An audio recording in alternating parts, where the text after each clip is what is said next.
Entonces, buenas tardes a todos, a todas. Vamos a iniciar, ¿no? Este tema acerca sobre la escuela franciscana. Antes de iniciar una introducción o lo que sea, a ver si alguien nos hace la oración inicial, por favor, para encomendarnos a Dios.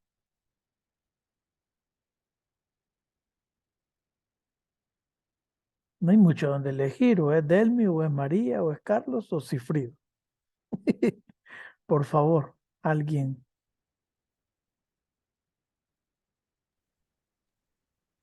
Así bien, Frey. Así. Sí, bien. En el nombre del Padre, del Hijo y del Espíritu Santo. Amén. Amén. Eh, Padre, Hijo y Espíritu Santo, queremos darte gracias por la oportunidad que nos das en este sábado de poder reunirnos para conocer más sobre nuestra espiritualidad franciscana. Ilumínanos a todos para que podamos comprender y acercarnos un poco más cada día al ideal de San Francisco. María Santísima, cúbrenos con tu manto. Señor San José, protégenos. Amén. Amén. Muy bien, entonces, eh, comparto pantalla y comenzamos a compartir ideas. Y no sé si alguno de ustedes tuvo el tiempo de ver la presentación. Eso ayudaría mucho, ¿no? Para poder no tanto explicar, sino dialogar sobre algunas curiosidades que se van dando.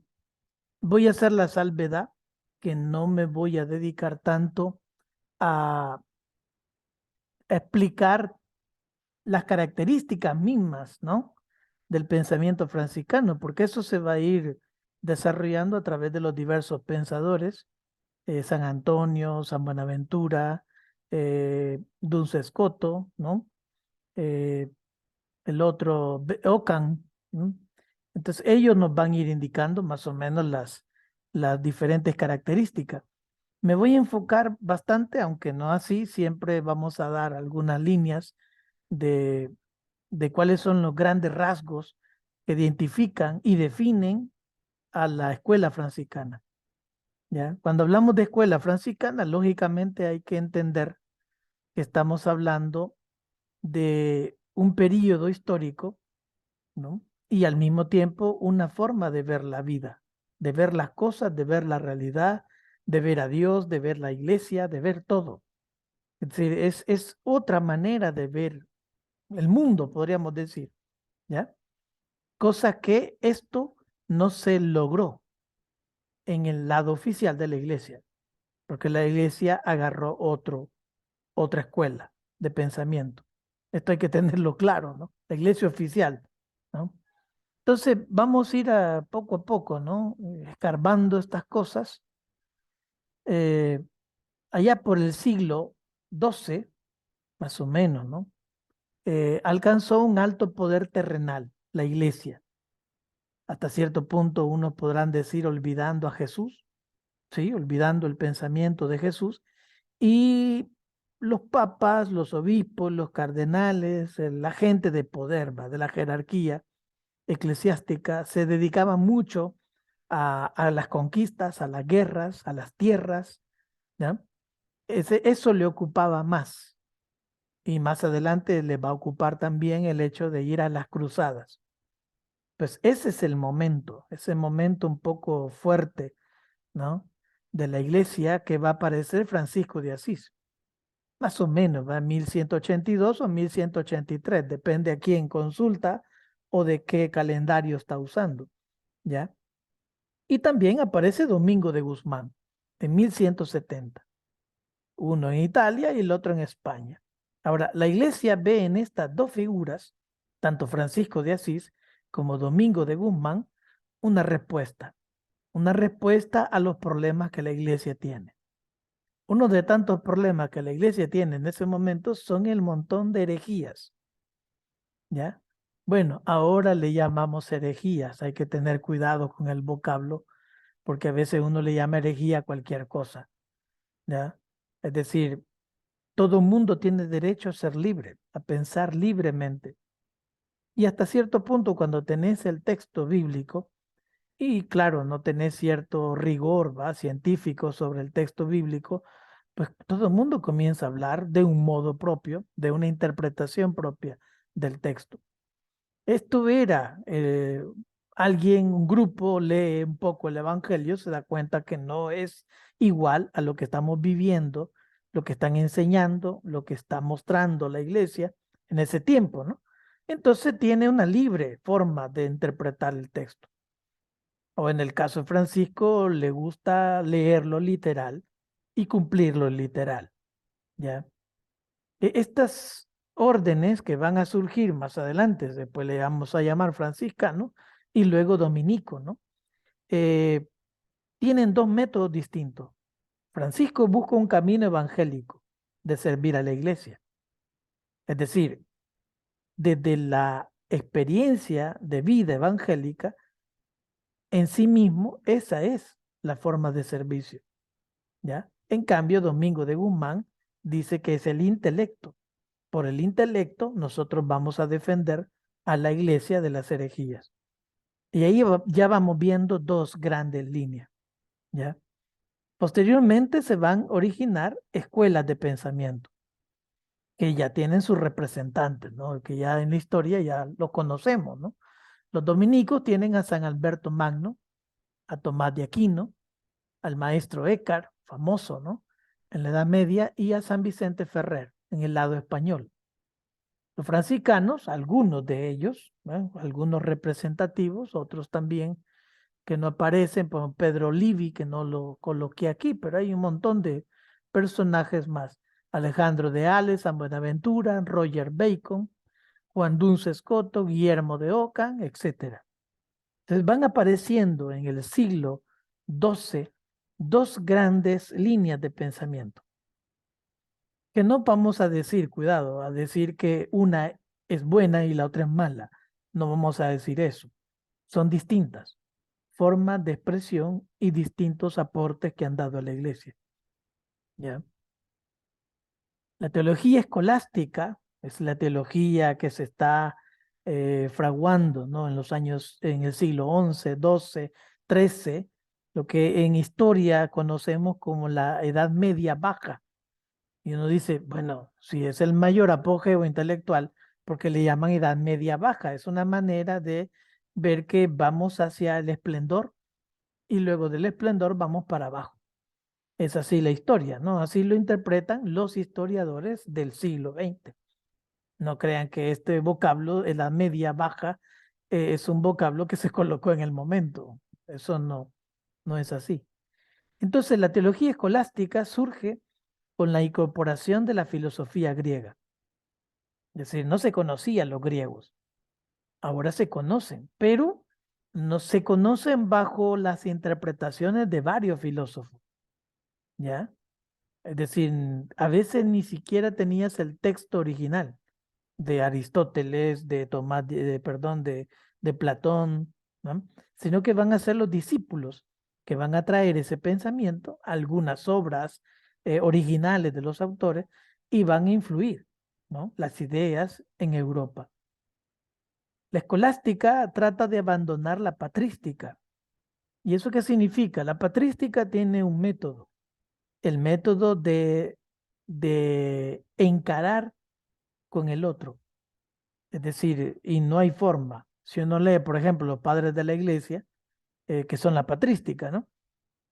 Para ubicar a alguien que no sepa qué es esto de padres de la iglesia, son aquellos pensadores, filósofos y teólogos que viven más o menos entre el siglo III hacia el siglo VI, después de Cristo, claro, ¿ya? Estos filósofos y teólogos van a presentar una serie de interpretaciones bíblicas.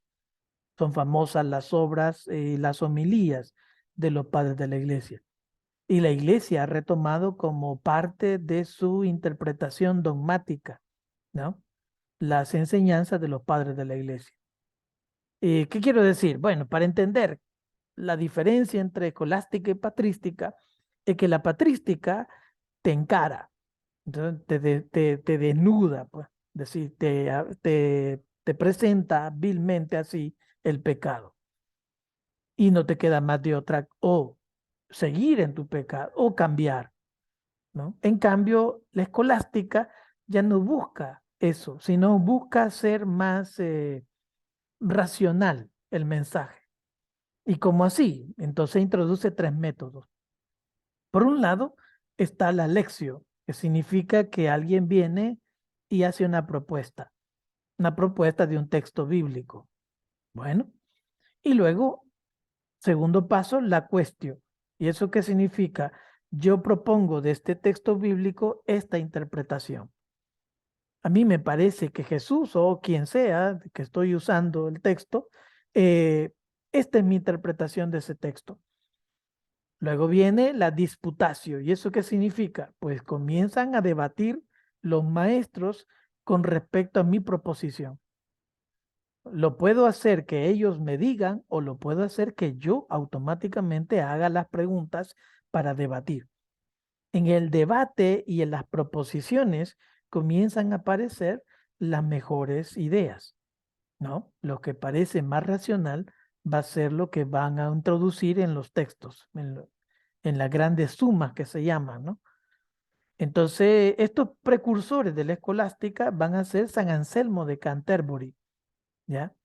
Anselmo de Canterbury es muy bueno el hombre, pero también ya vamos a ver más adelante que se ocupa de un problema y serio, ¿ya? Y muy serio, y que ha hecho, perdónenme la palabra si uso así, ha hecho destrozos en la vida espiritual de las personas actualmente, ¿ya? Pero ya vamos a explicar ese relajo del problema, por ejemplo, de la culpa y la pena, ¿ya? Pero Anselmo de Canterbury propone las pruebas de la existencia de Dios. Y eso va a ser como el boom, ¿no? El gran boom. Entonces Dios existe y se puede demostrar, ¿no? Y esa va a ser la lógica que va a iniciar San Anselmo. Luego aparece Pedro Abelardo. Pedro Abelardo retoma la lógica aristotélica y comienza a partir de la filosofía aristotélica debatir los temas de iglesia, los temas de teología, los temas bíblicos en la Edad Media. Luego, más sistemáticamente aparece la escuela de Chartres, ¿no? Bajo la influencia estoicista, ahí está Bernardo de Chartres y Bernardo de Claraval. Entre paréntesis, Bernardo de Claraval es el santo que va a promocionar y bendecir las cruzadas, ¿ya? Entonces, para tomar en cuenta por dónde va, porque la escuela de Chartres cree que la vida humana es sacrificio, ¿ya? Entre más sacrificio y más penuria, entonces más Dios te ve con más ternura. Y este es un error, ¿ya? Como es un error decir que entre más dinero tenés, entonces porque Dios te bendice. Es como la gente que hace caso en el Facebook que dice, dentro de 3 minutos te va a aparecer una bendición. Di amén y empieza a decir cosas. Es la misma escuela de bendición, o un poco la interpretación esta de la influencia estoicista, ¿no? Que permanece en nuestra forma religiosa. Posteriormente, entonces, surgen las fundaciones de las universidades. A ver, no entiendan universidades como lo entendemos hoy. Un gran edificio, un montón de profesores y un montón de estudiantes y un montón de ciencias por todos lados. No, no, no. Las fundaciones de universidades van a surgir poco a poco. Primero todas surgen en torno a un obispo que tiene una catedral. Ese obispo llama a profesores o profesores llama a otros profesores y comienzan a dar cursos, ¿ya? Cursos pequeños para 10, 12 personas, ¿ya? Estos cursos pequeños se van haciendo famosos, tanto en cuanto que lo que va diciendo el maestro va a ser importante para escuchar. Entonces eso provoca como la curiosidad, ¿qué está enseñando este fulano? ¿En qué lugar? Entonces se van a crear centros de producción de pensamiento, ¿ya? En este caso, por ejemplo, la primera que hablamos es Bolonia. Bolonia estamos en 1088, Universidad de Bolonia. Universidad de Oxford en el año 1096. Universidad de Salamanca en 1218. París, ahí voy a subir esto para acá. París en 1200 y Cambridge 1209. Para ubicarnos, ¿no? Un poco en el mapa, aquí está Bolonia, la zona norte de Italia. Aquí está París, la capital. Cambridge, ¿no? En Inglaterra, Oxford. Y aquí está Salamanca. Lógicamente no es que aparezcan al mismo tiempo, y no que una sea igualmente, ¿qué? ¿Cómo decir? Hay un proceso, ¿no? Para cada una. Es decir, la más famosa que va a surgir es París, la Universidad de París. Hay que esperar hasta el siglo casi XIV para que Cambridge sea la universidad prestigiosa que ahora es, ¿no? ¿Por qué? Porque van agarrando líneas de pensamiento, ¿ya? Por ejemplo, Bolonia, su mayor esplendor, lastimosamente, no fue la teología, sino que fueron las ciencias naturales, por alguna razón. París fue la teología, el boom de la teología, y todas las ideas de teología se van a desarrollar en París. Y es curioso, ¿no? Por ejemplo, actualmente también sigue siendo como el que crea ideas, interpretaciones distintas teológicas. No digamos Salamanca, pero hay que esperar hasta el periodo colonial de América para tener dinero y provocar una universidad de alto nivel, ¿no? Pero así van surgiendo las universidades, ¿ya? La historia entonces del franciscanismo, pues tiene un largo trazo.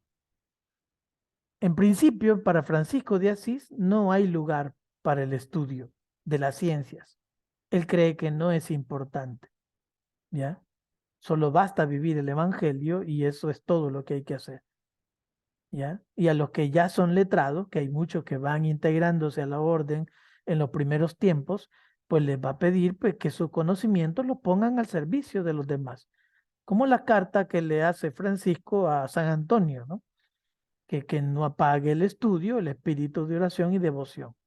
Para Francisco no es importante estudiar, ¿ya? Baste solamente vivir el evangelio. Los títulos académicos están en contraposición con el ideal franciscano primero, ¿ya? Pero, aquí viene el pero, 1230, el Papa Gregorio IX o noveno ordenó por disciplina conciliar que todos los laicos predicaran al margen de los establecidos por sus órdenes. ¿Y eso qué significa? Significa que todos deben estudiar, todos, sin excepción. ¿Mm? Y acuérdense que existe esa figura que es clérigo, pero no lo es. Como así? No, no, es que no es clérigo. Que una persona que no opta por la vida clerical, pero tampoco es laico, ¿no? Entonces a esas personas también las obliga el Papa que estudien. Tras la muerte de San Antonio, la orden va a dar un giro a su perfil minorítico, ¿eh? Es decir, hay que estudiar por obligación papal y también por los cambios que se van dando dentro de la orden.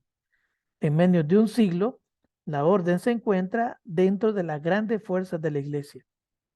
O sea que allá por el 1230, 40, 50, pues ya tenemos grandes pensadores y ya están debatiendo, ¿no? En las universidades. Había logrado la posición más alta con relación al apostolado, a la cultura. Se había introducido los niveles jerárquicos más altos, ya.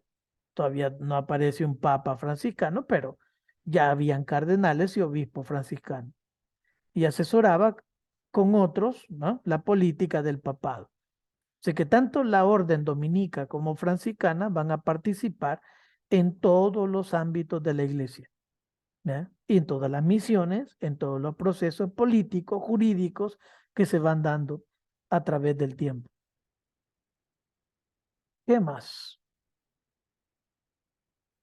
El mensaje franciscano es innovador, es curioso, ¿no? Porque es una fascinación y sigue siendo una fascinación para toda la gente cuando ve a una persona que vive sencillo. en pobreza material y en pobreza espiritual. Esas dos figuras, pobreza material y espiritual, que no se separa, sino que está unido, ¿ya? Si alguien la separa es porque tiene un interés de fondo, una manipulación, ¿ya? Pero está unido. No se puede ser espiritual, pobre, sin ser pobre material. Es que así es. Es que es complicado entender esto, pero es así, ¿no? Pero hay gente que quiere quedarse solo con lo espiritual. Yo soy pobre espiritual, pero no soy pobre material, ¿no? El concepto sencillo para esa idea que uno tiene, que si el rico puede ser un pobre espiritual. Sí, claro, perfectamente, en tanto en cuanto que él no ponga su interés en la riqueza y en su poder, sino en la solidaridad y en el compartir. Entonces se convierte en un pobre material, estrictamente dado, ¿ya? Pero ahí van. 1231, los menores, la orden, ya cuenta con 3 casas de estudio. La primera, que esa lógicamente va a ser Bolonia, y eso tiene mucho que ver Antonio de Padua, San Antonio de Padua. Luego va a ser París y luego Oxford, ¿ya? Aquí hay que hacer otra salvedad. Yo les dije que las universidades surgen en torno a una catedral, a un obispo, pero también cuando se van graduando de doctores en esa universidad, entonces estos doctores pueden abrir una escuela, ¿ya? Y esta escuela forma a licenciados, que luego forma doctores y pueden abrir otra escuela, amparado a la misma universidad. O sea, ese juego de análisis y de proceso de estudio va a seguir tanto los dominicos como los franciscanos, ¿ya? Tanto en Bolonia, París, Oxford, Cambridge, Salamanca, etcétera, ¿va? Cuando va surgiendo todo este proceso de las universidades. En París hay disputas entre menores y predicadores. Bueno, hasta un historiador cuenta que eh, apareció muerto, ¿m? En la Universidad de París apareció muerto un dominico. Estamos hablando de 1256, más o menos. Entonces hay una investigación, ¿eh? Parece ser que hay bastantes roces y fuertes entre franciscanos y dominicos. Entonces, investiga la iglesia qué ha pasado, ¿no? Entonces, no es que los franciscanos mataron a los dominicos, no, no es así la cosa, sino que de algún modo parece ser que hubo una falla de disciplina, de dejar abierta una puerta, una ventana por ahí.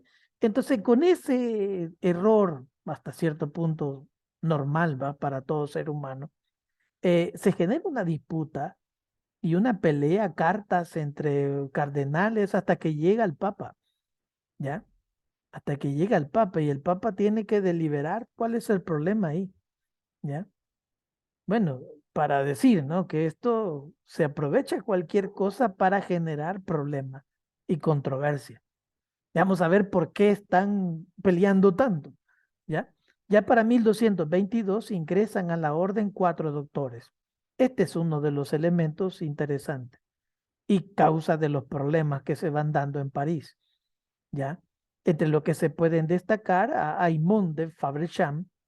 Este es un especialista en Aristóteles, que no es lo mismo, ¿va? Que conocer a Aristóteles, como que nosotros digamos, sí, yo soy filósofo y yo conozco a Aristóteles, ¿va? He leído 6, 7 obras de él y sé manejar las ideas, perfecto, pero otra cosa es que seas especialista, es decir, que te has leído todas las obras en torno a Aristóteles y todas las interpretaciones de todos los filósofos en torno a las obras de Aristóteles.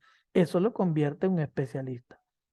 Entonces, esto va a generar una controversia porque estos doctores van a crear escuelas, ¿no? Más tarde va a ingresar un famoso doctor que se llama Alejandro de Ales en 1236. Alejandro de Ales ya era doctor, ¿ya? Pero se une a la orden franciscana y él va a fundar el convento de Candeliers. Este va a ser otro de los problemas de disputa con los dominicos. Enseña estudios de Sagradas Escrituras y las sentencias de Pedro Lombardo. A veces en los escritos de Francisco aparece esto de las sentencias de Pedro Lombardo. ¿Y qué es eso de las sentencias? Las sentencias no son más que cosas que tenés que aprender de memoria con respecto a la dogmática, a la teología, a la eclesiología, etcétera, ¿no? Todos estos elementos tenés que aprenderlos de memoria. El que lograba pasar de memoria todo esto y dar una interpretación propia, entonces lo constituían en doctor, ¿ya? Doctor en teología. Si no lograbas pasar las sentencias de Pedro Lombardo, que no estamos hablando de 100, estamos hablando de miles y miles de sentencias de Pedro Lombardo, ¿ya? Entonces, lo curioso es que muchos franciscanos pasan estas sentencias, o sea, y se constituyen doctores. Luego le sucede como regente al discípulo de Alejandro de Ales, que se llama Juan de la Rochelle, ¿ya? Estos van a generar estudios y por lógicamente más doctores que los dominicos. Aquí viene una pregunta sencilla. Bueno, se supone que los dominicos fueron creados para cuestiones intelectuales y defender a la iglesia. Ahora te topas que en París hay más doctores y mejor preparados que los dominicos. Un poco contradictorio, ¿va? Pero es así la historia como se va dando. Luego aparece más adelante, ¿no? Juan de Fidanza, conocido mayor como San Buenaventura, que asume la propuesta de Alejandro de Ales. Inicia la contienda entre intelectuales y espirituales dentro de la orden, ¿no? Acuérdense, él obliga a que se estudie, ¿no? Y también a que se predique. No existe un fraile que no salga a predicar. En la visión de San Buenaventura, aunque cada provincia tiene cierta autonomía, ¿ya? Para mandarlo o no mandarlo. Bueno, con el auge de Santo Tomás de Aquino, el nivel sistemático se eleva, porque ya se abandona las sentencias de Pedro Lombardo y comienzan a aparecer las grandes sumas, ¿no? Estas sumas son interesantes porque son síntesis del conocimiento, en el caso, por ejemplo, la teología, teológico, ¿no? Pero también son sumas de todo tipo, son sumas de política, de medicina, de ciencia, de artes, ¿no? De todo. Y esta suma va a ser importante, ¿no? En el desarrollo de las ciencias.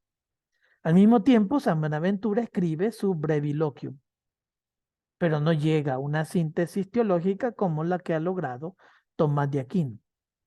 Los franciscanos llegan a Oxford allá por el año 1224. Y ya aparece otro famoso, ¿no? Roberto de Grosseteste, ¿no? Que será el primer lector del convento de Oxford. Luego se doctora y luego sigue otra escuela en Oxford. 1225, ya Roberto de Grosseteste se convierte en regente y canciller de estudios oxonienses. ¿Y eso qué significa? Que la iglesia otorga a Roberto de Grosseteste la oportunidad de crear una universidad. Y esto es palabras mayores, porque entonces ya no solo es el obispo, sino que ahora también es un doctor, aunque no sea obispo. Son un proceso evolutivo, ¿va? De la creación de universidad. Según Tomás es un especialista, ¿no? De Eccleston, 1254, señala que la escuela de los menores lograba graduar unos 30 maestros por año. Y esto es bastante. Tener 30 maestros por año es como decir 30 licenciados por año, ¿no? En la escuela de Oxford o en la escuela de París estamos hablando algo en serio. O sea que están estudiando y en serio. En Oxford, la actividad científica surge en 1230, ¿ya? Y hasta Roberto Bacon afirma en 1271, recordando ese periodo, con las siguientes palabras. Nunca han existido tan hermosas manifestaciones de ciencia, ni celo tan marcado por el estudio, en estas tantas facultades, ni en tantos países como de 40 años a este punto. O sea, Roberto Bacon quiere decir que entonces hay un auge enorme en Europa, pero especialmente en Oxford y en París, donde van a aparecer las mejores ideas de la época, ¿ya? Hay manuscritos que no se conocen, ¿verdad? No se conocen porque no se han publicado, pero todavía están ahí, ¿no? Están ahí en las bibliotecas, ¿ya? Como decir, manuscritos de, por decir, creación de motores a combustión, cosa que uno dice, no, hombre, si el motor de combustión aparece hasta el siglo, finales del siglo XIX, principios del siglo XX, pero ahí están. Hay un montón de científicos que están acá, que están provocando auge, pero la iglesia va a ser la que se va a encargar de bajarle todo ese espíritu, porque aquí el boom ahora es teología y filosofía, no es otro movimiento científico. Hay que esperar, ¿no? 200 años más adelante para esperar la revolución, ¿no?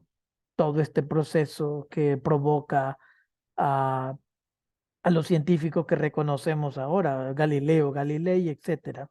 Bueno, en la ciudad de Cambridge los estudios serán más lentos. ¿Y eso qué significa? Pues los procesos y los tiempos para otorgar permiso va a ser más lento.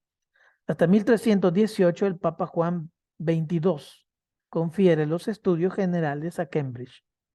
Antes solo había estudios teológicos, ahora hay estudios generales, cosa que en París ya hay estudios de todo tipo. En París los estudios generales son establecidos desde 1238, para que vean la fecha, ¿va? A 1318 es bastante largo el proceso para que Cambridge pueda presentar estudios generales. Los papas favorecen más a los mendicantes, que son los franciscanos, especialmente Nicolás III, que va a su pontificado de 1277 a 1280. Martín IV, 1281, 1285. O por ejemplo, la bula Ad Fructus Uberes, ¿no? Sustraída a los predicadores y mendicantes el control de su ordinario. ¿Cómo así? O sea que los dominicos y los franciscanos pueden predicar donde quieran, sin consentimiento, sin pedir permiso a los obispos. Se salta las normas de la iglesia. Eso lo puede hacer el Papa y puede otorgar especiales créditos, ¿ah? Aspectos de la vida eclesial a una persona o una orden o etcétera, ¿ya? Como el caso, por ejemplo, perdonen si esto suena feo, pero en el caso del Opus Dei, ¿ya? Que parece ser que Juan Pablo II los convirtió en prefectura y ellos tienen organización muy separada a la iglesia con su diócesis, sus diócesis, sus parroquias, etcétera. ¿Ya? Entonces, permítame, estoy en una reunión. Póngalo ahí por ahí, por favor. Gracias. Entonces, el Papa entonces concede estos permisos, aún inclusive, de la organización misma de la iglesia. Y les decía el caso del Opus Dei, ¿ya? Que tiene una prefectura que está por encima de la organización eclesial. Pero el Papa actual les ha quitado esa organización y los ha obligado a que sigan las normas de la iglesia, que se sujeten al obispo del lugar, de la diócesis donde están. Está ocasionando esto un problema serio, como me imagino hubo ocasionar un problema serio cuando se está dando estos momentos, ¿ya? Imagínense que habrán dicho los agustinos y todos los conventos y abades en la época medieval. Bueno, a finales del siglo XIII los estudios serán obligatorios para los clérigos de la orden. Obligatorios, ¿ya? 1282, París será el único centro de estudio teológico de la orden. A mediados del siglo IV, de la rivalidad intelectual por la vida en pobreza con los de, perdón, en el siglo IV no, aquí me equivoqué. a finales del siglo XIII tendría que ser. No sé qué estaba pensando y puse siglo IV, ¿ya? Hay una rivalidad intelectual. ¿Por qué? Por la vida de pobreza. Franciscanos se destacan por eso, pero los dominicos también quieren hacer esa vida de pobreza, especialmente predicada por Joaquín de Fiore. Joaquín de Fiore es un franciscano místico, ¿no?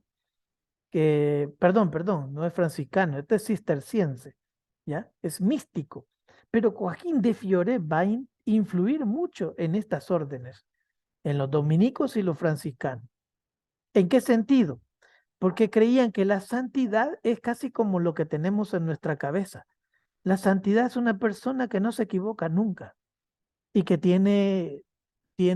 ¿qué? Tiene visiones místicas y que Jesús le habla y que esto y que lo otro, ¿ya?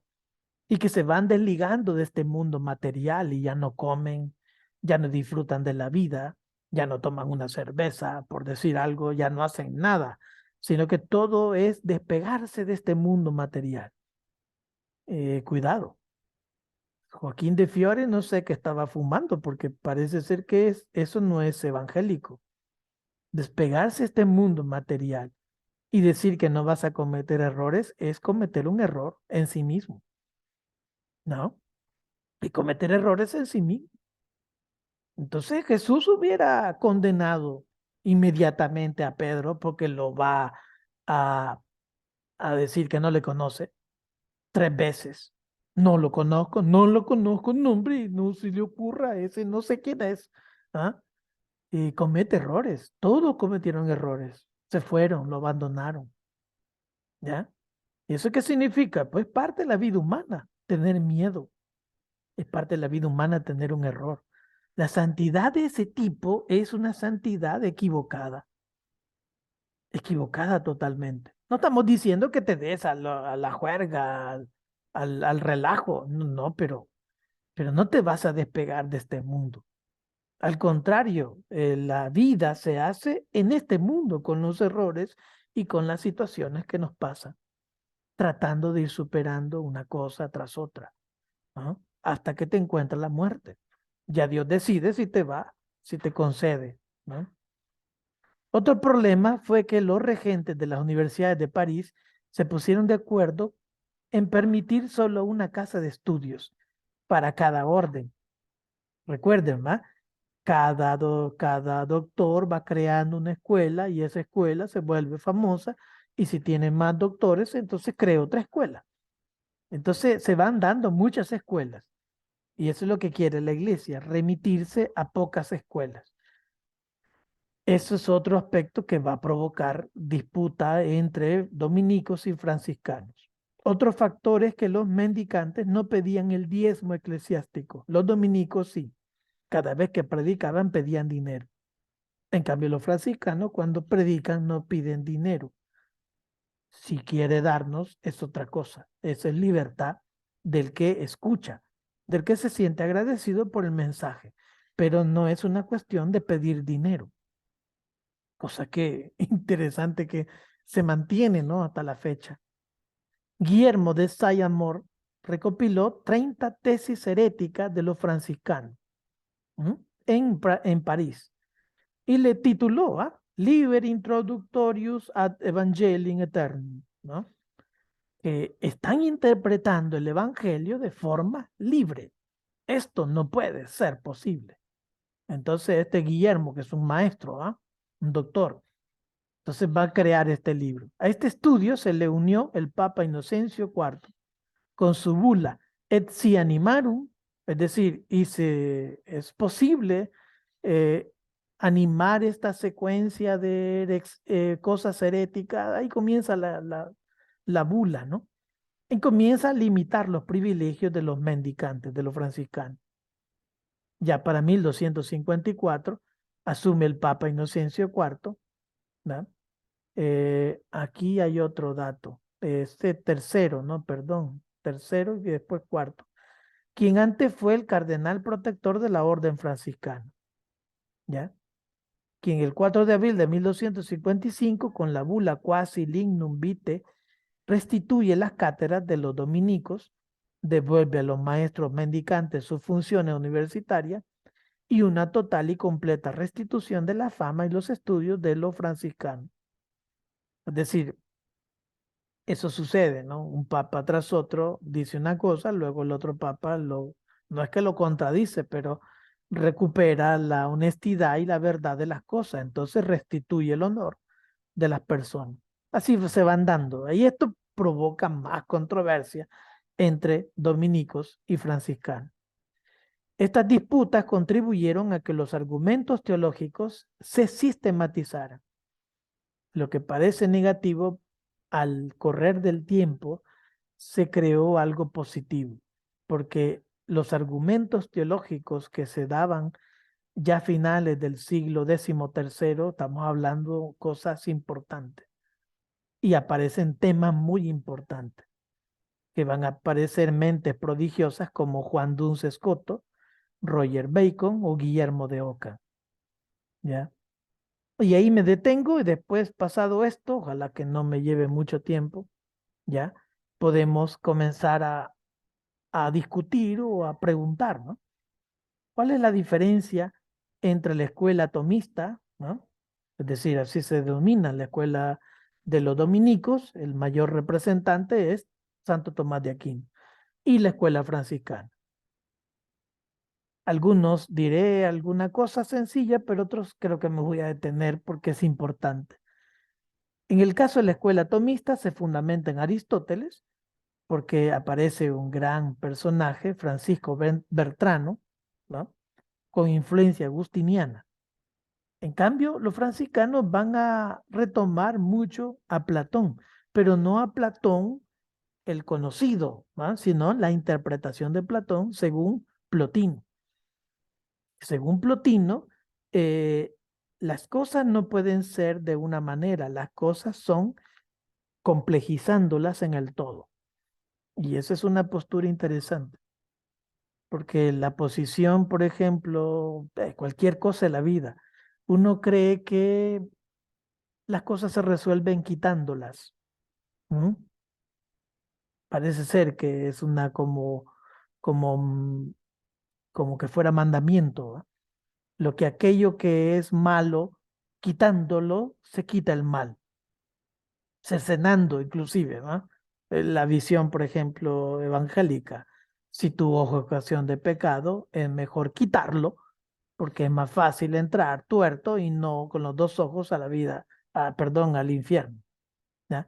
Esa es la visión muy, muy agustina, ¿no? O mejor dicho, muy aristotélica, así al tajo, ¿no? Plotino tiene una interpretación distinta. Las cosas hay que ver si quitándolas provocan algo mejor o algo peor. Hay que profundizar las cosas, interpretar mejor las cosas. El mundo no es tan fácil. Es como cuando digamos, ¿cuál es la causa de la guerra entre Ucrania y Rusia? Y uno dice, es el petróleo, ese es esto, es lo otro, ¿no? Y fácilmente resolvemos nuestro problema. En realidad no es así, no es tan fácil, ¿no? No es tan fácil, porque hay muchas cosas que no sabemos. Eso es lo que indica Plotino, ¿no? Por ahí va primera diferencia. Segunda, el primado del intelecto por encima de la voluntad. Y ese es un tema serio, porque Tomás de Aquino cree que las personas, en cuanto más saben, mejor actúan. Mm, mm, mm. Entonces usted ubíquese y encuentre un caso particular, concreto, donde te asusta. ¿Cómo puede ser posible? ¿Ya?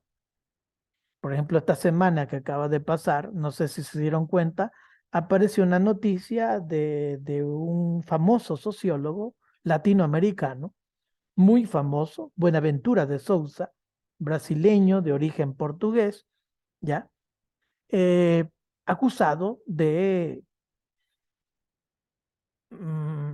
acoso sexual, violación, ¿no? Otorgamiento de títulos, ¿no? A costa de darle títulos de doctor a ciertas mujeres, pues se acostaba con ellas y les daba el título de doctor. Y uno dice, a ver, espérate, Buenaventura de Sousa, estamos hablando al mismo nivel que los mártires jesuitas, a un nivel de intelecto, aportaron mucho al análisis social de la teología y la liberación en América Latina, famoso por todos lados, Buenaventura de Sousa. Sus análisis de interpretación de la realidad son fantásticos. ¿Cómo es que sale con semejante locura? Inmediatamente uno dice, si uno aplica la teoría tomista, el primado del intelecto por encima de la voluntad. Si yo sé que las cosas son malas, no las voy a hacer. No es cierto. Por eso la escuela franciscana dice el primado de la voluntad por encima de la razón. ¿Y eso qué significa? O sea, primero hay que robustecer el querer o no querer hacer las cosas. ¿M? Y luego darle una razón por qué no lo querés hacer y por qué lo querés hacer. Es complicado. Donde tenés que robustecer es tu voluntad, no es tu intelecto. Lógicamente necesitas intelecto para dar sentido a lo que tu voluntad está haciendo.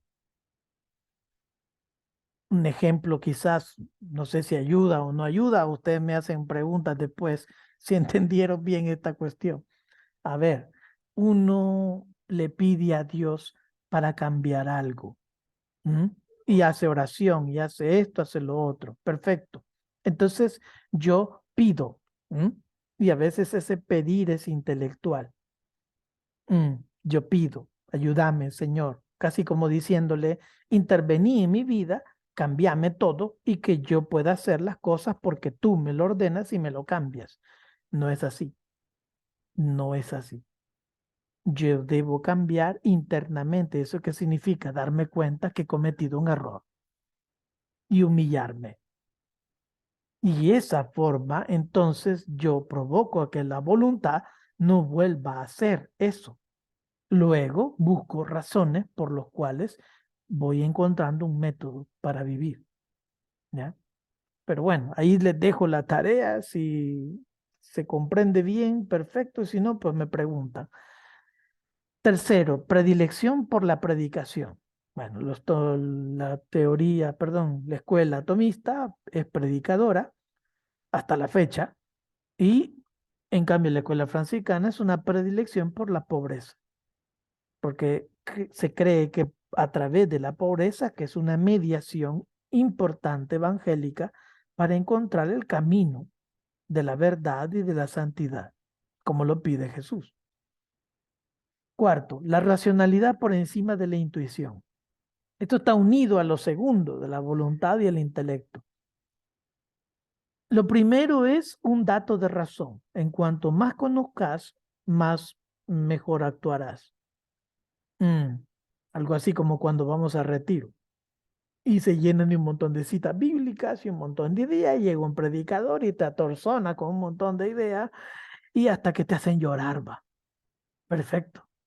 Un montón de ideas, un montón de ideas, creyendo que con ese montón de ideas vos vas a ser mejor. Entonces la escuela franciscana dice, cuidado, la primera es la intuición primera. ¿Querés o no querés cambiar? ¿Qué es lo que mirás de la vida? ¿Qué es lo que andas viendo por la vida? ¿Te detenés a hacer las cosas que tenés que hacer? Esa intuición primera, eso inmediatamente la conciencia te ilumina, ¿ya? Estoy, por ejemplo, trabajando, pero de repente pues digo, no, me voy a ir a pasear, ¿ya? Y dejo el trabajo. La intuición primera te dice, cuidado, no debes hacer eso.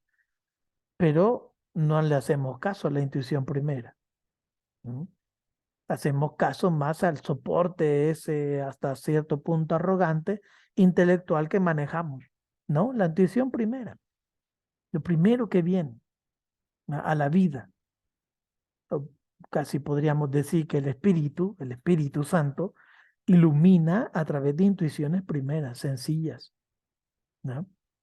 No a través de grandes discursos racionales, que sí los necesitamos, pero posteriormente, ¿no? Pero hay que poner atención más las intuiciones primeras. Otro tema y controversial. La venida de Cristo fue para liberarnos del pecado. Y esa es la postura de Tomás de Aquino que está en la Suma Teológica de Tomás de Aquino. Y esa es la postura que la mayoría de la humanidad tiene de Cristo. Él vino porque estaba predestinado a que lo latigaran y que lo escupieran y que todo eso que pasó. Y por eso a la gente le encanta ir al Viernes Santo a ver que latiguen a un fulano o ver a la imagen de Cristo, ¿no? Latigada, crucificada y toda la cosa. Ya para la resurrección ya no llegan porque ahí está el problema, ¿ya? Y un problema serio. En cambio, el que va a introducir este primer aspecto va a ser Juan Duns Scoto. Jesús vino a este mundo para anunciar la buena nueva. Y es que eso es el texto evangélico. Jesús vino a este mundo a anunciar la buena nueva. Anunciando la buena nueva, se encontró con el pecado y se encontró con el poder de este pecado, ¿ya? Y este poder de este pecado no admite buenas nuevas. Este poder lo va a crucificar. Él, viendo que va a ser crucificado, entonces otorga ese don de la vida suya como un don para perdonar.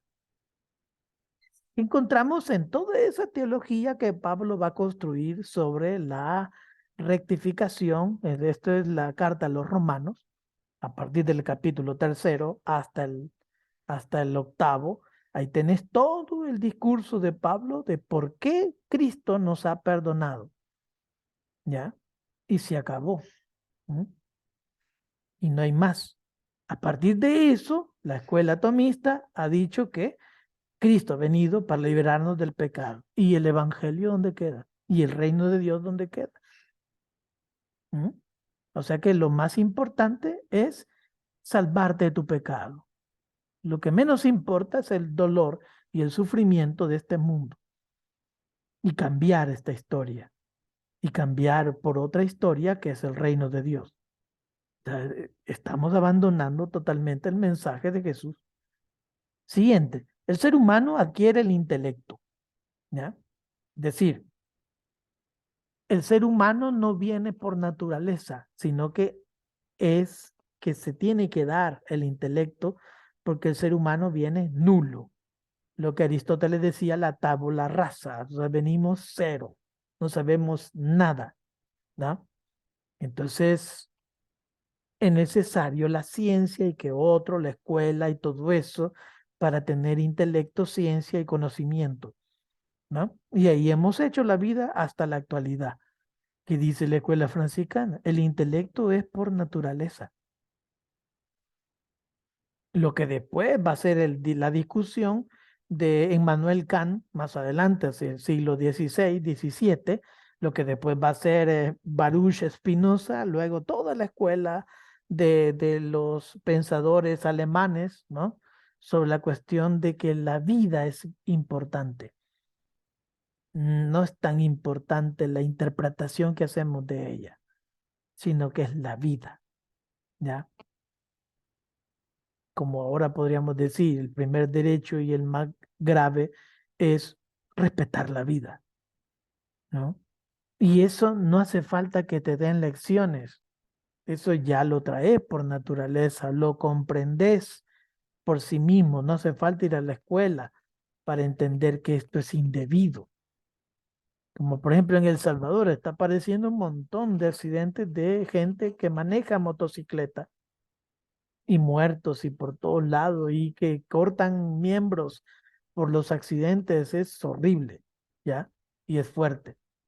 Y dice, ¿acaso hay que mandarlos a una escuela para que sepan que no deben hacer lo que están haciendo? Y uno dice, sí, sí, porque creemos que siempre es así. Hay que mandarlo a algún lugar para que lo adiestren, para que le digan las cosas. El problema no es el adiestramiento ni el conocimiento que te lo van a decir. El problema es que yo no quiero cambiar. Punto. ¿Mm? Por naturaleza sé lo que debo hacer, pero no quiero cambiar, punto. Ese es el problema del querer. Es un tema que creo yo en este grupo vamos a más adelante con Duns Scoto, el tema de la voluntad y el querer. Pero bueno, ahí va. María participó del pecado original. Este es un tema serio, ¿no? Que todavía hasta el siglo XII no se ha discutido, o no se ha clarificado, mejor dicho, ¿ya? Entonces va a ser Duns Scoto, como ya saben ustedes, que va a decir María fue preservada del pecado original en un acto único de amor de Dios. No es una excepción, dice Scoto, sino que es un acto único, único y solo para ella, y nada más que para nadie más, solo para ella. ¿Y por qué? Por los méritos de Cristo, es decir, Él quiere nacer de ese tipo, con esta mujer, con este estilo de mujer. Él la va a preservar. Bueno, no nos metamos tanto ese relajo porque vamos a tocarlo más adelante, pero les diré, actualmente, teológicamente, no se maneja esto. Es decir, lo que llamas pecado original no es más que una interpretación que ahora podemos decir así. El pecado que traemos de Adán y Eva no es más que el pecado social que nos cae al momento de ir creciendo en la vida. Las jayanadas y las vulgaridades y las malas palabras que vos adquirís, las adquirís porque viviste en un barrio, porque viviste con alguien que habla así. Así es. Todas tus mañas, todas tus cosas no las traes de chiquito, las vas adquiriendo poco a poco mientras vas creciendo. Por eso es entendible cuando dice Jesús, el que esté libre de pecado, que arroje la primera piedra. Y se fueron retirando de los más ancianos a los más jóvenes. Entre más viejo, más mañas, más pecado, más errores. Entre más joven, menos. Pero así es. Nadie está exento. ¿No? Y el último aspecto es la escuela tomista mantiene la teoría de Anselmo de Canterbury con respecto a la pena y a la culpa. En cambio, la escuela franciscana dirá, tanto la pena y la culpa fueron abolidas por la resurrección de Cristo. En la crucifixión, ahí terminó todo. ¿Y eso qué significa? A ver, explico así cortito. Pena y culpa. Por Adán y Eva adquirimos una pena del pecado original. Perfecto, así se manejó siempre, hasta que aparece la escuela franciscana y dice, cuidado, cuidado, porque si estás diciendo eso, eh, nos remitimos a un problema. Anselmo de Canterbury dice, va, perfecto, se te quitó la pena, pero la culpa no. Y esa es una trampa y peligrosa para la moral, para la economía, para muchas cosas. ¿Cómo así? Entonces yo tengo que hacer méritos para cubrir mi culpa y para que Dios me salve. Me quitó la pena, pero no la culpa. Entonces tengo que dar dinero, tengo que ser bueno, tengo que ser santo, tengo que hacer esto, de lo otro, un montón de méritos para lograr que Dios pueda interceder ante mi alma para salvarme. La escuela franciscana dice error. Tanto la pena como la culpa fueron abolidas de una sola vez y para siempre. No debemos nada. Podemos encararnos y hablar con Dios como de tú a tú, de un padre a un hijo a un padre, libremente, con sencillez, con tranquilidad, con libertad. ¿Mm? Porque todo eso ha quedado saldado. Como el problema siempre de nuestra mente, ¿va? Te vas a confesar, pero crees que todavía hay algo malo, ¿va? Bueno, si seguís haciendo lo mismo y la confesión se te vuelve como un momento de tradición, ¿va? Entonces, lógicamente sentís culpa, pero no tendrías que sentir culpa, ya, basta, suficiente con tantas culpas o suficiente con tanto agravio histórico, político, ¿no? Violencia, inmigraciones, pobreza, suficiente culpa ya para nuestro pueblo, que todavía la religión le ponga otra culpa de su moralismo, de su pecado, etcétera. Bueno, abro el espacio para alguna pregunta.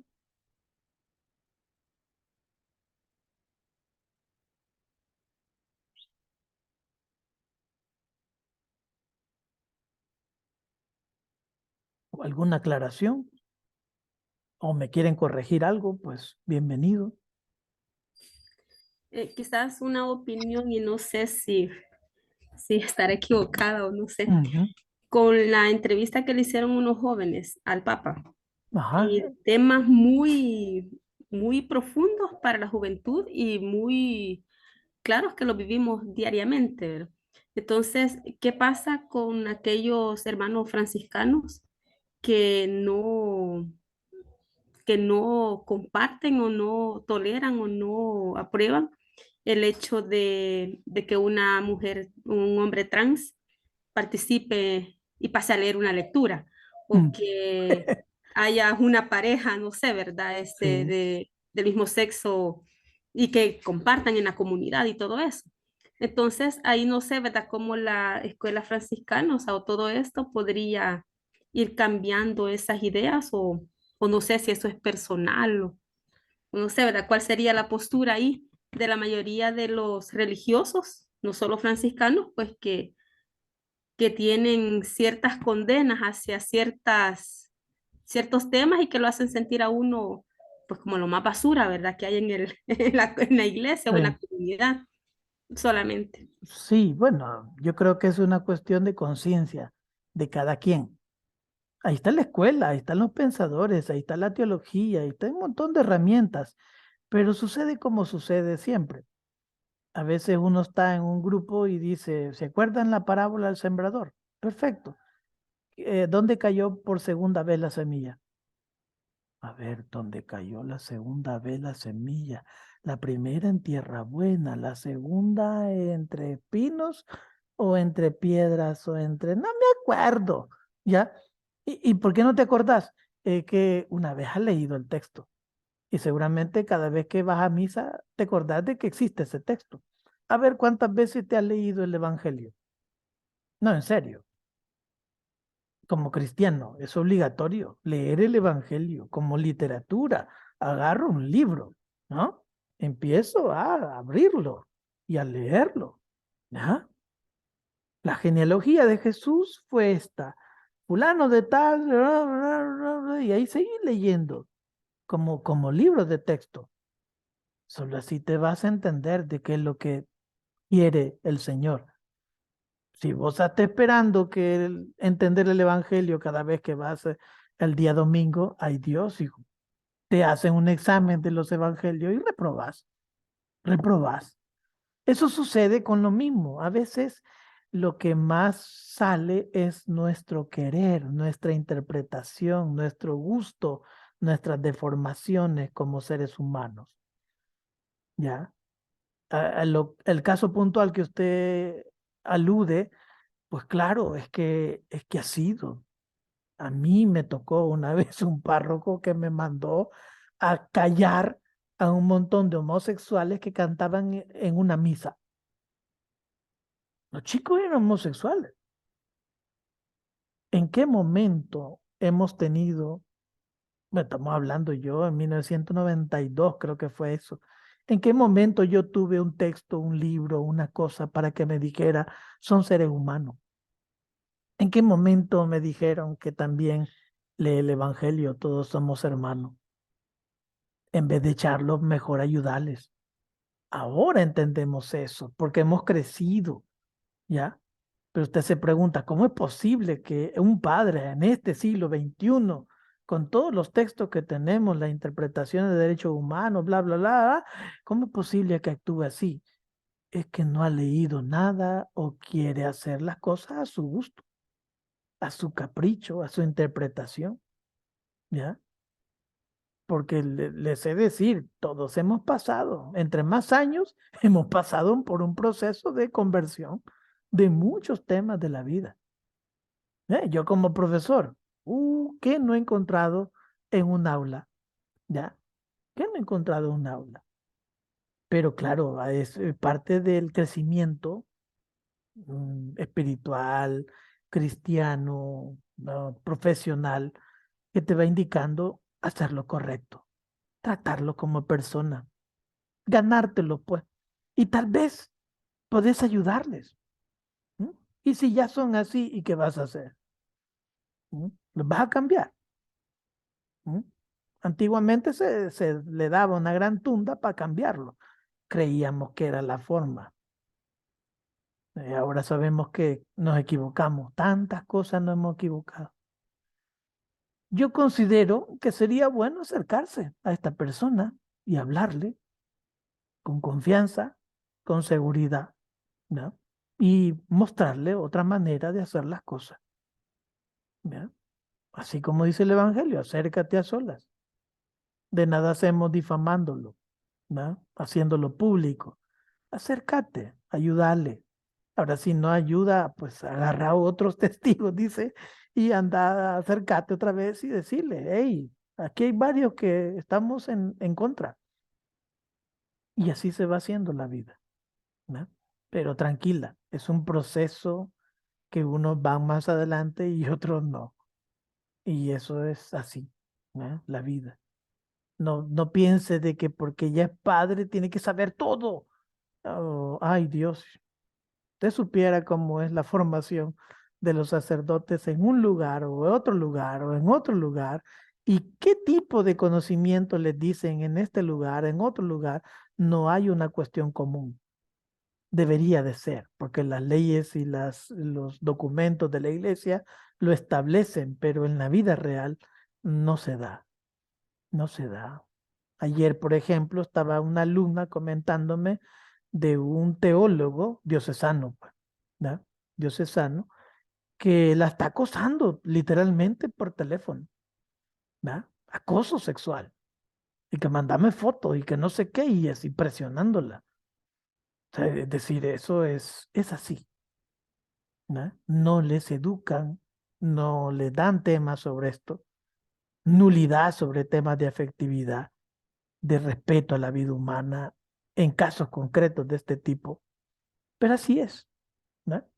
Así es la vida, no se asuste por eso, ¿vale? Que les cuento, sino es así, uno encuentra algo, pues ayudar, es lo que queda, ayudar, a no ser que sea un delito. Si es un delito, entonces para eso están las instancias legales, ¿verdad? No sé, ¿qué más? Así bien, una pregunta. Sí, sí, adelante. En lo que estaba escuchando, que estaba hablando sobre las escuelas, ¿verdad? Tanto la tomista como la franciscana, se mencionaba de que el pecado es un pecado que se va adquiriendo como uno vive en una sociedad, ¿verdad? Entonces, en este sentido, y es algo que me ha estado dando la cabeza desde ya tiempo, Ujú. es el pecado original existe, porque yo me pongo a pensar a veces, o sea, qué es lo que pudieron haber hecho Adán y Eva, que fue una gran ofensa para Dios, pues, ¿verdad? Entonces se me venía ese pensamiento, aunque claro, ¿verdad? El pecado de cada persona pues existe, ¿verdad? Pero entonces en ese sentido va mi pregunta, pues el pecado original existe. A ver, existe en cuanto como una explicación que la da Pablo en la carta a los romanos. Adán y Eva pecaron en tanto y por cuanto todos pecaron. La carta a los Romanos, capítulo 4. Ahí está todo ese problema de discusión. ¿Ya? Entonces la iglesia dijo, existe un pecado que no se quita. ¿Cómo le llamamos? Original, porque esto es de Adán y Eva. Eso se hizo en el origen. Y ahí quedó el pecado original. Y todo lo traemos. Todos los seres humanos lo hemos traído para arriba y para abajo y todo eso, hasta que comienzan las escuelas del siglo XX, las teológicas, el Concilio Vaticano II, que si usted comienza a leer el concilio, se dará cuenta que no existe ni lo tocan para nada. El pecado original no es un problema para la teología del siglo XX, el pecado original. Pero como hay gente que sigue repitiendo eso del pecado original, pues sigue existiendo en la mente de las personas. Usted me pregunta, ¿existe o no existe? En la teología actual no existe ya. Y no estoy hablando la teología de nosotros, los disidentes, los revolucionarios. No, no, no, la teología dogmática, ¿no? La teología dogmática. No hay pecado original. El padre Yacuría, ¿no? Ignacio Yacuría, uno de los sacerdotes que asesinaron en la UCA en 1989, decía, lo que llamas pecado original es la traditio tradente. ¿Y eso qué significa? Lo que vas adquiriendo, que te lo van dando la gente que va adelante de vos. ¿No? La tradición que se trae de generación en generación, eso se llama la maldad. Toda esta maldad nos ha caído de un solo, ¿no? Como te cae la maldad, aquí tenés el celular. El celular es fantástico para muchas cosas, para comunicarte, para hacer negocios, para hacer proyectos, millones de cosas fantásticas que tiene. Hasta hay ya chamaca, digo, virtual, inteligencia artificial que te habla. Hey, tengo este problema, ¿cómo puedo resolverlo? Y ya comenzamos a discutir. Ella me presenta alternativas de solución. Pero también puedo tener miles de cosas acá también, para hacer el mal, para extorsionar, para matar personas, para miles de cosas. Es decir, ahí está, la tradición ahí está. De mí depende que se haga buena o mala. Ahí está el punto. Entonces, ¿hay o no hay? No hay. Entonces, ¿qué pecado traemos? ¿Qué es lo que nos limpia el bautismo? Que le damos los catequistas, ¿vale? Le hace tanta fuerza al pecado que quita el bautismo. A ver, el bautismo fue hecho para incorporarnos a la vida cristiana. Esa es la razón del bautismo. Nos incorporamos a la vida cristiana, nos comprometimos, ¿no? Si éramos, ¿qué? Si éramos padrinos, ¿no? Nos comprometimos a ayudarle a esta persona a que sea cristiano, cosa que después se pierde también hasta el asunto del padrino, ¿ah? Si preguntaba a mi persona, los padrinos de bautismo son protestantes, digo, ¿va? Y que no pasa nada. Es decir, le hemos dado tanta fuerza donde no está, donde no está. Y hemos olvidado el sentido primario y fundamental de las cosas. ¿Ya? Ahí va. No sé si ayudo en eso, Carlos, o Cifrido, perdón. Sí, muchísimas gracias. Y si me permite, quisiera hacer otra pregunta. Es sobre la culpa y la pena, que Ujú. desde la escuela franciscana, pues esto con Cristo pues se abolió, ¿verdad? Pero entonces, si la pena, al igual que la culpa, ha sido quitada, ¿dónde quedaría la parte del purgatorio? Porque es donde, según entiendo yo, si no me equivoco, es donde uno va a pagar su pena, ¿verdad? Entonces, ¿cómo queda esta situación? Pero pena no traído de nadie, es pena tuya. Eso es asunto tuyo. Es tu vida. La hiciste como quisiste, ¿no? La hiciste como quisiste. Ahora, ¿de dónde sacamos todas estas interpretaciones? A ver, es que esto es complicado, porque decimos que nadie entra puro al reino de los cielos. Entonces, perdón, si no es puro, si no es perfecto, nadie entra. Entonces se crea ese intermedio, ¿ah? El purgatorio. Sin entrar en debate, sin entrar en pleito, te digo, ¿no? Y con propiedad, porque pues, soy catedrático de teología, ¿no?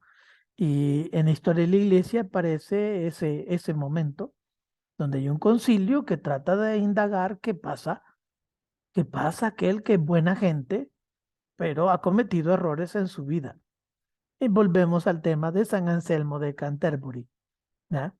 Porque en tu mente, ¿no? En la mente de muchos católicos es esta.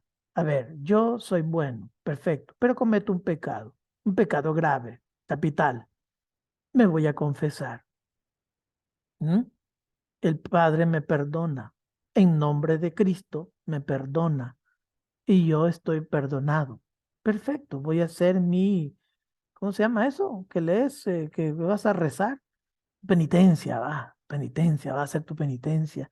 Tres Padres Nuestros, cuatro Ave María, y hasta te olvida cuántos llevas y volvés a comenzar. No sé si te ha pasado eso, pero bueno. Y hasta ahí se supone que ya está saldado todo. Pero como está siempre el San Anselmo de Canterbury dentro de la conciencia, vos siempre decís, pero Dios me tiene guardado todas estas allanadas y bayuncadas que he hecho. A ver, entonces, ¿crees en el perdón o crees en medios perdones? Si hay medios perdones, entonces Dios te va guardando todo. Porque está escrito el libro del mal y el bien, y donde te lleva cuenta de todo lo bueno y todo lo malo.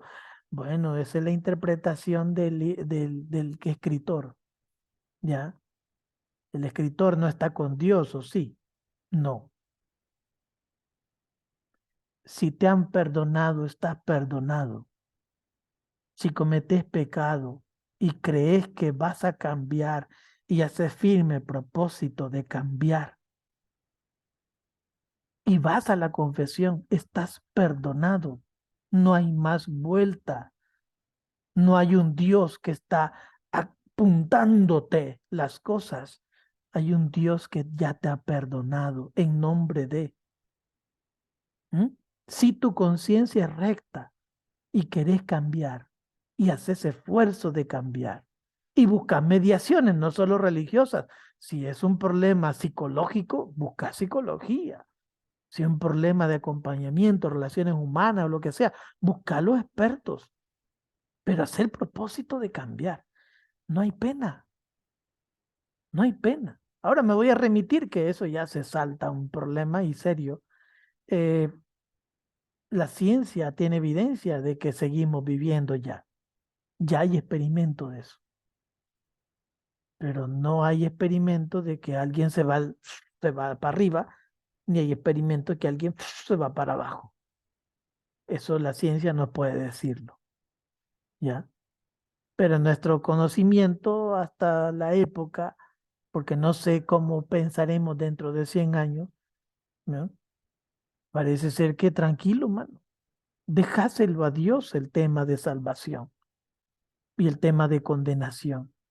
Si sos una persona que va queriendo cambiar y se esfuerza por cambiar, no creo que haya un Dios que te manda a un lado intermedio para que se termine de cocinar la persona para que luego disfrute. Bueno, si es que es tu concepto de Dios es disfrutar, porque para mí concepto de Dios es seguir cambiando, ¿ya? Es seguir cambiando. Nadie termina de cambiar. En el cielo a trabajar vamos, hijo. ¿Ah? A trabajar vamos. No creas que vas a echarte en una casa de oro y fantástico. No, esa es mi interpretación. Que la saco de Juan Duns Escoto, ¿ya?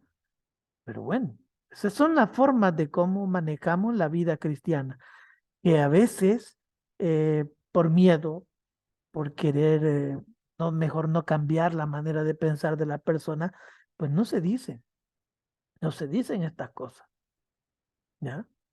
O sea, que casi como decir que todos nosotros vamos al purgatorio, pues, que más de alguna bayuncada, locura hemos hecho, ¿ya? Yo 3 veces aquí, ya se fue el Fray Neva, ya puedo decir con más libertad, 3 veces agarré mis $10, pues, de la alcancía, pues ya está, $10 para mi, pues sí, mi Coca-Cola, mi pancito después de la universidad, ¿ya? Todos esos pecados me los tiene guardado Dios, o sea, que me voy a ir al purgatorio por semejante cosa. Era el dinero que había puesto la persona humilde para ayudar a los frailes, pues no, pero depende qué Dios está manejando y qué tipo de Jesús.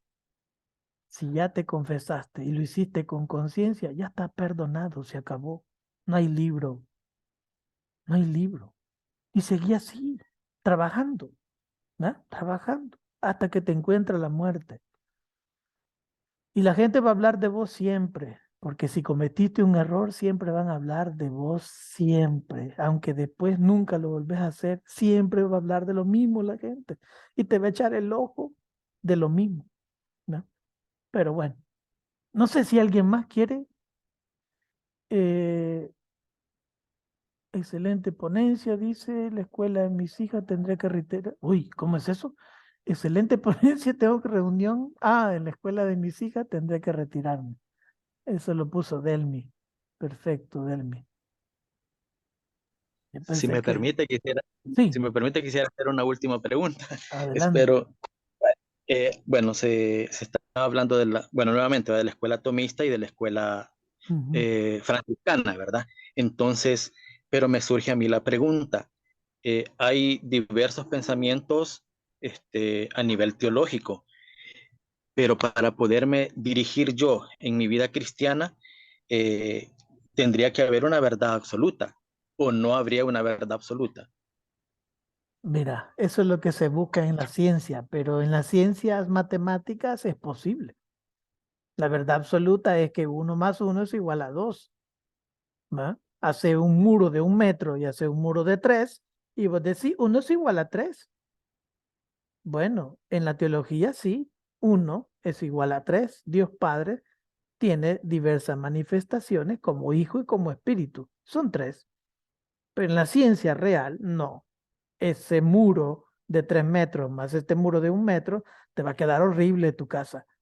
El agua va a correr para allá y no para donde vos querés que corra. Es decir, es imposible que exista en teología una verdad absoluta.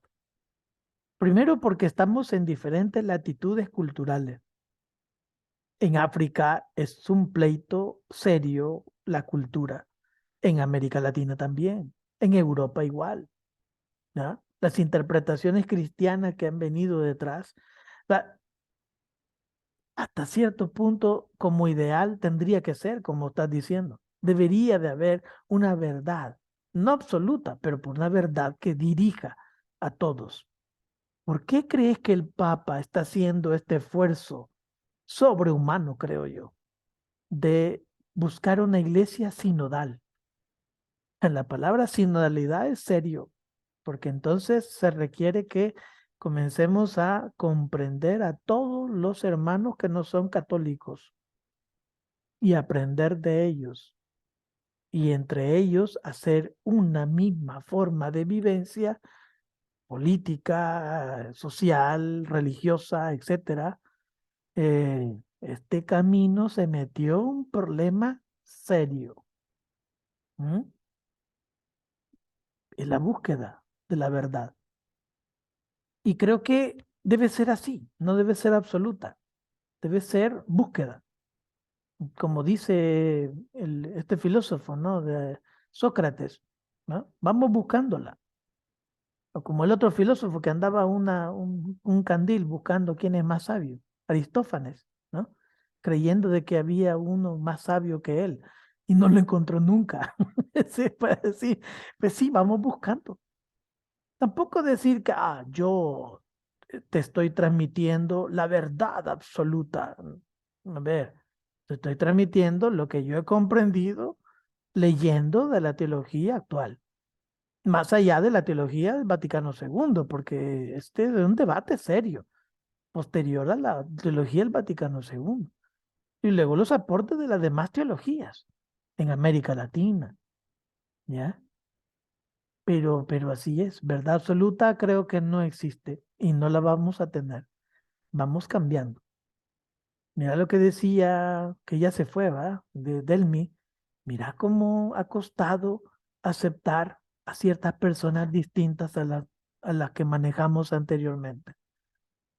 Pero, pero ahora lo estamos haciendo y estamos cambiando, ¿ya? Pero así es, ¿no? Vendrá alguien que quizás querrá matarlos después, no sé, así es la vida, así es la historia, complicada. Bueno, no sé. ¿Qué más? Eh, Bueno, yo- yo no es tanto Adel- pregunta, pero Sí. sí compartir que me llamó mucho la atención de lo que compartías sobre esta visión de la escuela franciscana y la tomista, ¿verdad? O sea, realmente cómo una está más basada en lo que es la razón y los puntos que compartías sobre la escuela franciscana, la espiritualidad franciscana, pues me gustó mucho cómo lo expresa y también me hacía recordar, en este caso hablaba de esto de la escuela atomista, pero cómo hasta el día de hoy, pues como que hay sí hay sus diferencias, ¿no?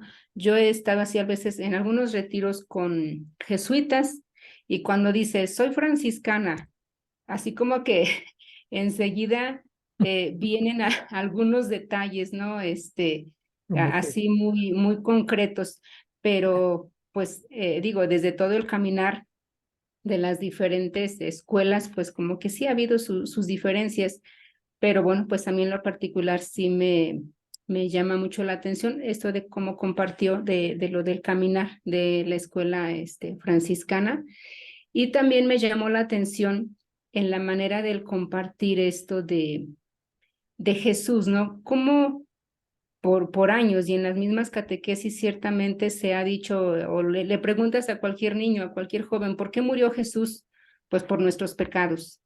Sí, esa enseñanza de que Jesús murió por nuestros pecados, pues ha ido ahí y se deja de lado el amor, se deja de lado esa donación de Jesús, cuando, por ejemplo, cuando dicen, nadie me quita la vida, o sea, yo la doy, y como que remarcar esto actualmente, de que es el amor, es la donación de la misma vida de Jesús la que lo llevó a morir, ¿verdad? Como que tiene más sentido, por lo menos para mí yo lo veo con mucho más sentido que el quedarnos, que Jesús murió solamente por nuestros pecados. Entonces sí me deja así, pues, una perspectiva mucho más amplia. Muchas gracias por este compartir. gracias. Eh, yo creo que eso se debe mucho a que no se lee, ¿no? No se lee los evangelios. Al leer los evangelios con calma, con reflexión, no tanto como erudición teológica, interpretación exegética de fulano de tal, no, no, no. Va apareciendo claramente quién es Dios, quién es Jesús y cómo el Espíritu va moviendo a Jesús. No te quepa duda de que creo yo conscientemente al final de la lectura uno dice, este Dios es más cercano a mí y menos déspota y asesino o juzgador.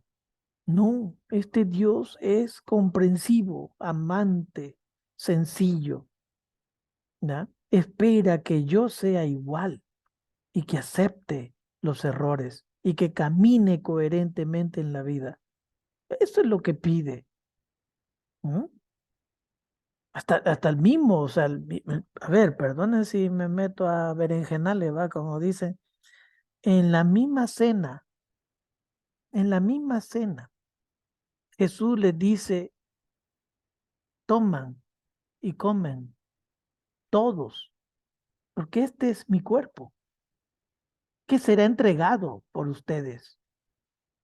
Hagan esto en memoria mía. Bueno, ¿y eso qué significa? Pues uno agarra, come y se compromete a la entrega martirial con Jesús. No es fácil el rollo que estás metiéndote. Ese compromiso no se habla. Solo se habla de comerlo y que se llene el espíritu y te vas a rezar y qué lindo. Y después hacer unos shows raros. La gente que se va hacia atrás como que fuera cangrejo, ¿va? Para no darle espalda al sagrario. Si Jesús lo tenés en tu boca, ¿qué más respeto es tenerlo en tu vida? Pero bueno, y nos quedamos solo en el aspecto sentimental de tener a Jesús. Inmediatamente a los 5 o 10 minutos, pues se te olvidó todo eso y comenzaste a hacer otra vez yo y con las mismas bayuncadas y locuras que hago. Entonces, ¿para qué sirve la comunión? No te comprometes con Jesús. ese compromiso es hasta el martirio. Y esto no es fácil. No, y esto no es fácil. Así que, por ejemplo, yo cuando eso de comulgar, no es porque no tenga pecado mortal, pero es que hay momentos de comprometerse y en serio. Y no es de tomarlo como costumbre, ni a cada rato, sino para degustarlo y profundamente. Y no es tan fácil. Y no es un momento intimista en ritual, en la Eucaristía, en la misa. Es un momento de toda la vida. Y ese momento de toda la vida se nos olvida rápido. Rápido, como una vez yo predicando, bueno, predicando, no sé, mandando un tema a un convento, no digo el pecado, el pecador, pues solo digo un convento de hermanas, ¿ah? Que llegaron las 12, entonces habría que ir a misa a las 12 del mediodía, y estaba un señor pidiendo, por favor, denme de comer, tengo hambre. Y uno le veía el rostro, no era bolo, era pobre, tengo hambre. ¿Ah? Ninguna hermana de ellas se dignó a darle algo, porque tenía hambre. ¿Ya? Hay que darle algo, hay que salir a comprar y comprar y darle de comer, ya está. Eso es lo que hay que hacer. No tener dinero. No, pero creo que todas las hermanas de semejante convento debe haber que darle de comer. Pero aproveché en la tarde para decirle, ninguna de ustedes lo volteó a ver, ninguna de ustedes le dio un pan. ¿Ya? Entonces, ¿cómo fácilmente vamos a la Eucaristía, degustamos a Jesús, porque parece ser que a veces solo es eso, comérselo, pero sin interpretar la profundidad del gesto que está haciendo Jesús en la memoria? Hagan esto. Entrego mi cuerpo por ustedes. ¿Y por ustedes son los apóstoles? No, por todos los que creen en Él, durante todos los siglos y los siglos que vendrán. Todos los que creen en Él se comprometen con Él. Si no se comprometen, entonces ¿para qué comulga? Y ese es un tema y serio, para darle vuelta para todos lados. Pues sí. Y en el caso, por ejemplo, de los pensadores, que vamos a ver más adelante, ¿verdad? Duns Scoto, hay temas muy profundos, ¿ya? Muy profundos, que le da vuelta a la interpretación que tenemos hoy. Porque vuelvo a repetir, nosotros, nuestra iglesia oficial es tomista. Nuestra iglesia oficial no retomó la escuela franciscana. Para bien o para mal, Dios sabrá por qué fueron las cosas, ¿ya? Pero así se fue. Bueno, no sé si hay alguien más o vamos cerrando esta sesión.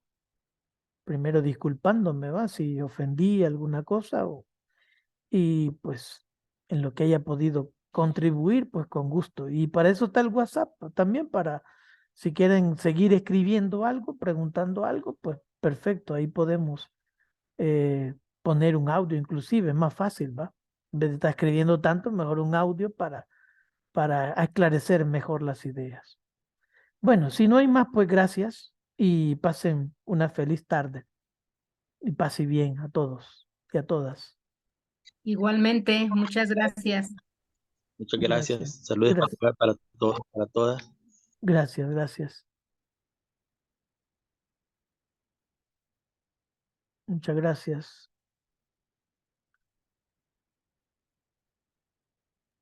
Gracias, Dios les bendiga. Gracias, Sifrido.